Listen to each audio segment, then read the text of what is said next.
Bonjour à toutes et bonjour à tous. Beaucoup de gens aujourd'hui parlent de souffrance. Nous en connaissons tous autour de nous. Ils vivent des épreuves douloureuses, des situations parfois très compliquées. Alors, comment arrêter la souffrance dans ma vie ?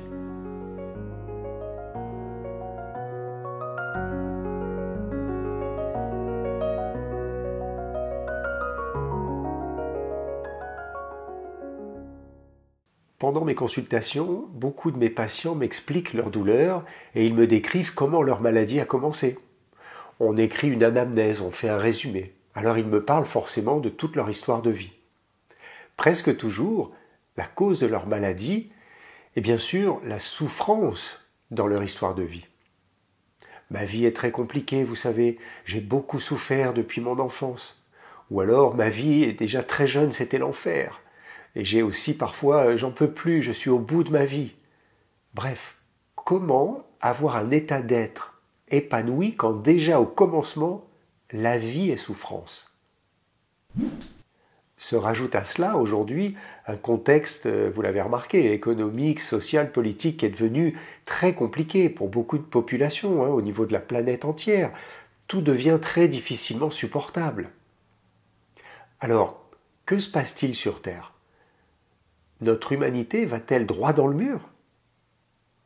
Comment va-t-on faire pour sortir de ce monde qui marche littéralement sur la tête ?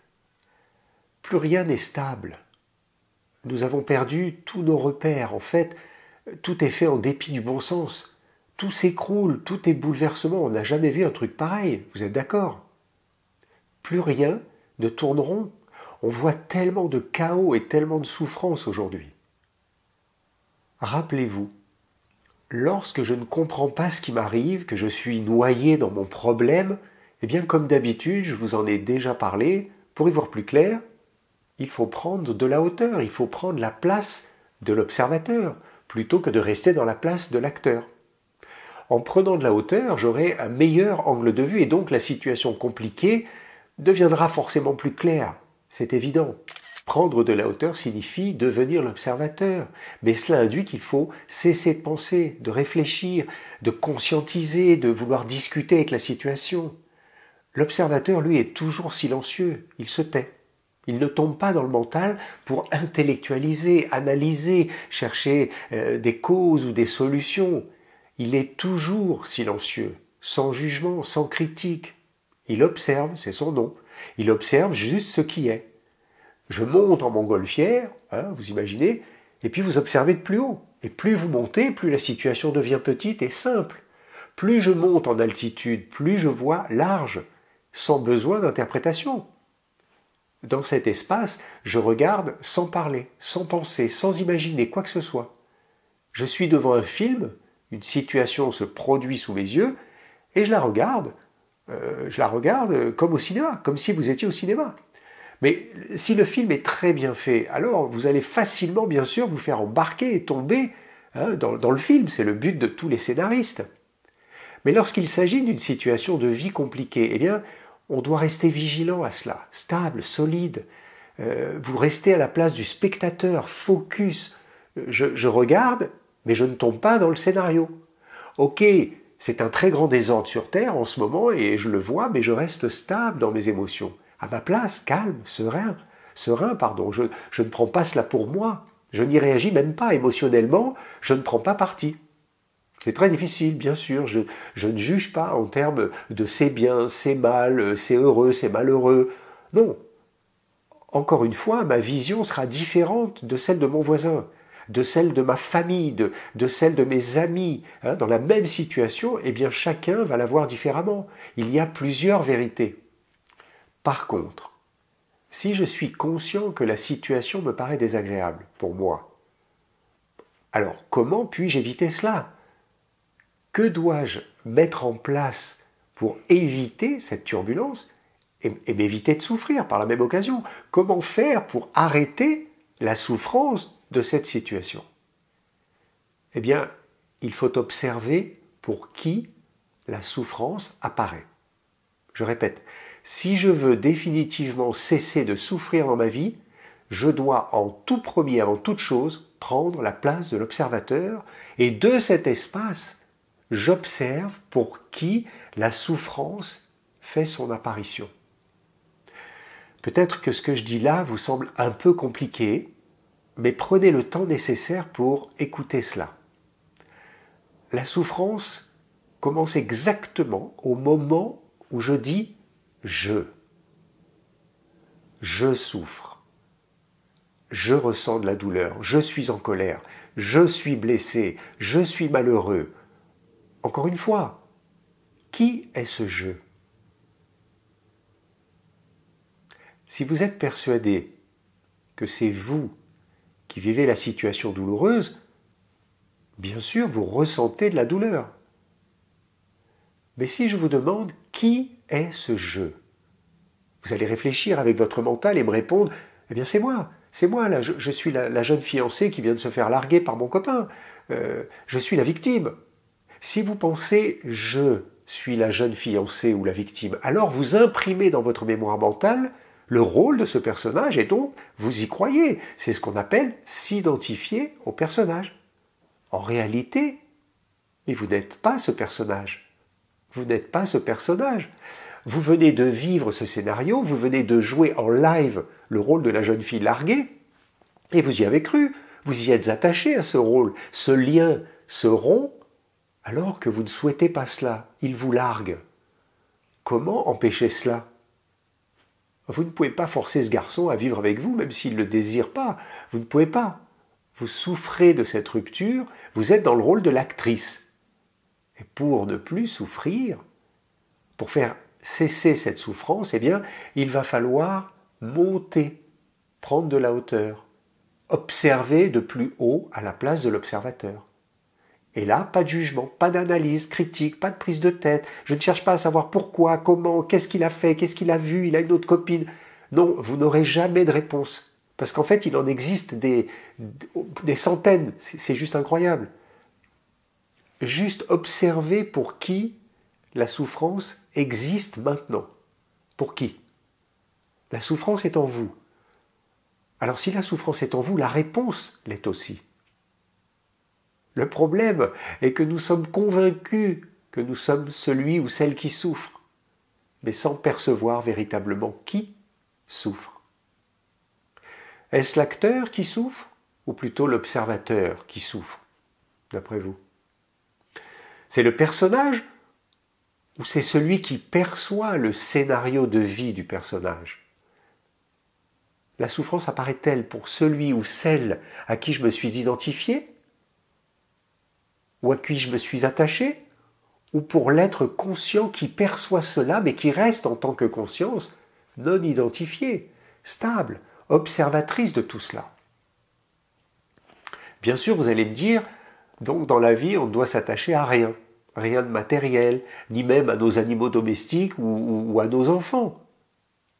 Et la réponse est absolument oui, bien sûr. Une des clés pour cesser la souffrance, rappelez-vous, c'est le détachement. Nous pouvons aimer nos enfants autant que vous voulez, mais pas les posséder, ils ne nous appartiennent pas. Nous voulons que nos enfants soient libres. S'attacher aux objets et aux êtres vivants est le début de l'identification à ce jeu, à la personne, à l'acteur. Je suis la maman, je suis la fille, je suis, voyez ? La souffrance est très liée à l'ego. Celui que nous croyons être, la personne avec qui nous vivons tous les jours, notre mental, nos croyances si vous préférez, ce que l'on appelle le moi. Qui souffre ? C'est moi. Qui es-tu ? Moi, Gilles, je souffre. C'est moi qui souffre. Ce moi qui depuis tout bébé a été conditionné à croire qu'il est ce qu'il paraît tous les jours.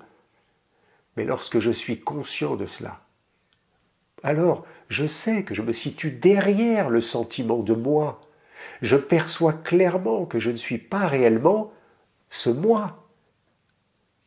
Nous avons construit toute notre vie, toute notre identité, notre histoire sur ce moi, depuis la naissance. Si vous percevez ce fait, alors vous découvrez que le moi n'est qu'une illusion, un avatar, tout comme les scénarios que nous vivons chaque jour. Tout ceci est illusion. Vous ne pouvez donc pas être ce moi. J'espère que vous me suivez toujours.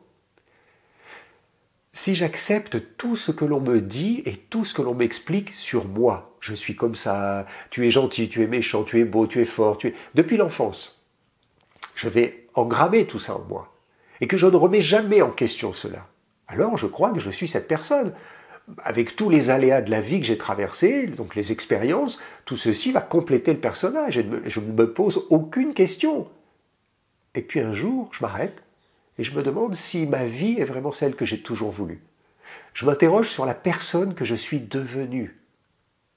Est-ce vraiment ce que je voulais être, au plus profond de moi? Alors si cela vous parle, c'est qu'il est temps maintenant de vous remettre en question. Tout ce que vous croyez sur votre vie, commencez à remettre en question tout cela, sur ce que vous êtes venu faire dans cette incarnation. Pourquoi être sur Terre? Quel est le but de ma vie? Lorsque je souffre d'une situation et que j'y pense sans cesse, en fait, eh bien je contribue à sa création. Chaque jour. Chaque jour un peu plus, je lui donne de l'intérêt, une existence, et je m'attache à cette situation à mon insu, bien sûr. Je contribue tout seul, sans même m'en rendre compte. Si vous voulez, cela échappe à ma conscience. Donc, comme on dit, inconsciemment, le fait d'y penser sans cesse participe à faire grandir cette souffrance, mais que je ne veux plus. C'est complètement dingue. Cela s'appelle créer, je vous en ai déjà parlé. Je vous remets un lien ici en vidéo sur la vidéo sur le pouvoir créateur, vidéo numéro 5. Rappelez-vous, ce qui est en haut est comme ce qui est en bas. Lorsque vous regardez un arbre, par exemple, et que vous voyez ses fruits, c'est la partie visible de ce qui est en haut, c'est magnifique. Tous ces fruits juteux, bien doux, c'est délicieux. Eh bien, c'est le résultat de ces multiples et puissantes racines qui le nourrissent correctement. La partie invisible, ce qui est en bas, que vous ne voyez pas. Eh bien, chez l'homme, ce qui est visible, on peut dire ses fruits si vous voulez, dépendent également de ce qui n'est pas visible, de sa partie invisible, ce qui est caché derrière, qu'on appelle la conscience. Si je suis en conscience, entendre si je suis conscient, rappelez-vous, Am Aour, je sais qui je suis, eh bien ma vie est merveilleuse. Si je suis conscient de qui je suis, c'est le paradis. Mais si je ne vis pas en conscience, alors ma conscience m'échappe, et je suis nourri par mon inconscient, ou mon subconscient si vous voulez. Et cela s'appelle quoi? Ça s'appelle le mental, conditionné, formaté, programmé depuis l'enfance, pour devenir la personne ou un individu, mais ce n'est pas moi. Enfin, ce n'est pas moi profond. Mais de quelle qualité seront alors mes fruits? De quelle qualité sera ma vie? Si mon mental pense souffrance, alors je crée la souffrance. Et mes fruits seront souffrance. Si je suis conscient que je suis amour et que je pense amour avec mon cœur tous les jours, dans tous mes actes et mes paroles et mes pensées, alors je crée dans le visible, en haut, comme ce qui est en bas, au plus profond de moi, mon cœur. Par exemple, lorsqu'on a assisté à toutes ces manifestations par centaines de milliers de personnes, tout le monde allait dans la rue pour manifester. Quelque chose les fait souffrir. Eh bien, on s'attache à ces positions de victime. On pense qu'il faut nous défendre, exprimer notre colère, et la colère augmente encore plus avec l'identification à la victime. Le groupe s'identifie à cela. Et la souffrance augmente encore plus. Mais ça s'appelle co-créer, tout simplement. Je crois, si vous voulez, profondément que je suis la victime, j'en souffre, hop, je suis en conscience et je perds la conscience, et je tombe dans le personnage. Ma conscience, encore une fois, m'échappe. Mon mental prend le contrôle et rumine en boucle et je crée le visible et ça me ronge l'invisible, si vous voulez. Mais au départ, ce que je veux dans cette situation, c'est qu'elle disparaisse. Je veux que ma vie soit plus agréable et pas que ce problème vienne me pourrir ma vie. Et je fais tout pour en sortir. Alors, j'utilise toutes mes possibilités pour faire cesser cette histoire. Et en fait, cette histoire me détruit, je n'en veux plus. Et en fait, je joue le rôle à fond, je suis tombé dedans. Depuis des siècles, l'homme souffre. Tout au long de son histoire, regardez, à travers toutes les époques, c'est toujours la même rengaine. C'est un truc qui se répète comme ça sans cesse depuis des milliers d'années. Il pense que ça va changer, plus tard ce sera mieux. Mais en réalité, c'est toujours la même histoire. Et la souffrance s'accroît toujours un peu plus. Et en plus collectivement maintenant, c'est mondial cette histoire. On retrouve cela à l'échelle d'une civilisation, mais aussi à l'échelle d'une nation ou d'une famille ou d'un couple même. individuellement aussi. Par exemple, lorsqu'on crée un fruit malade, ça s'appelle la maladie. Nous sommes venus sur Terre pour vivre la souffrance, pour mieux apprendre à la dépasser, pour prendre conscience que nous devons cesser définitivement de croire à la personne que nous avons construite depuis toutes ces années, et enfin accéder à ce paradis terrestre, le jardin d'Éden. Il est temps pour nous de nous libérer de ces croyances qui nous enferment et qui nous rendent malheureux. Et pour certains, ça les rend même malades. Et oui, la maladie, ce n'est que l'expression de la souffrance. C'est une souffrance créée dans notre invisible, parce que nous ne savons pas la dépasser. C'est ce que nous avons à travailler. Vous connaissez l'expression « Oh, tu vas pas en faire une maladie ». Ben voilà. Que la souffrance soit individuelle ou collective, l'humanité s'incarne sur la Terre pour travailler à cela. C'est ce qu'on appelle l'apprentissage. Et oui, nous sommes à l'école et nous sommes tous des apprentis sages. La Terre est une école sur laquelle on vient s'incarner pour travailler sur le soi. À travers tous nos épisodes de vie compliqués, douloureux, les épreuves, toutes ces difficultés ont un sens, elles sont comme un message à comprendre pour chacun de nous. Et on ne peut pas y échapper. On ne peut pas percevoir ces messages tous au même niveau. On a tous un travail d'éveil différent, des rythmes et des progressions différentes. Aujourd'hui, mais le moment est venu pour chacun de nous de travailler sur cela, travailler sur le soi, se détacher du moi pour retrouver le « je suis ». Les aléas de la vie qui nous chahutent tous les jours, eh bien, ont un sens pour nous. Ils nous poussent au maximum de nos limites, de nos possibilités individuelles. On va tous dans nos zones rouges, on va fricoter avec nos démons. Chacun de nous est poussé au bout, là, au bord du précipice. Et nous avons le libre arbitre. C'est-à-dire que nous avons le choix de sauter dans l'inconnu et de changer sa vie pour devenir libre et autonome. Mais ça, c'est les peurs qui bloquent. Ou bien je reste plutôt inconscient de qui je suis, dans mon illusion de souffrance, que je crée chaque jour un peu plus, et plus j'y pense, plus j'y crois, plus je le crée. L'homme a toujours eu besoin d'épreuves dans la vie, parce qu'il veut avoir des preuves.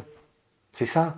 Mais la vie lui demande de faire preuve de courage, la vie lui demande de faire preuve de dépassement, preuve de patience.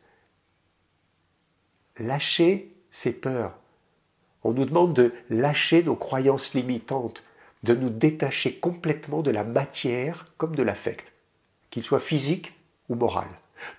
Tous nous devons trouver au plus profond de nous, au profond du soi, cette force d'amour nécessaire pour dépasser l'insurmontable. C'est ce qu'on appelle avoir la foi, nous en avons parlé. Elle est tous en nous, la foi est là déjà, il n'y a pas besoin de l'apprendre. Il faut la révéler. Je vous fais un petit cadeau, je vous remets le lien ici sur la vidéo de la foi. Allez la voir, si vous ne l'avez pas vue, allez la voir. La souffrance parfois est tellement grande que l'âme et la conscience se réunissent pour mieux sortir de la situation. C'est obligatoire. C'est grâce à cette douleur de l'âme que la conscience vous apparaît. La vérité de ce que vous êtes, votre vraie nature. Lorsqu'elles fusionnent ensemble, alors vous êtes le soi. L'expérience de la souffrance permet la métamorphose de la chenille en papillon. Quoi que nous vivions de douloureux dans nos vies, chaque douleur est là pour nous faire grandir. Regardez les enfants. Observez.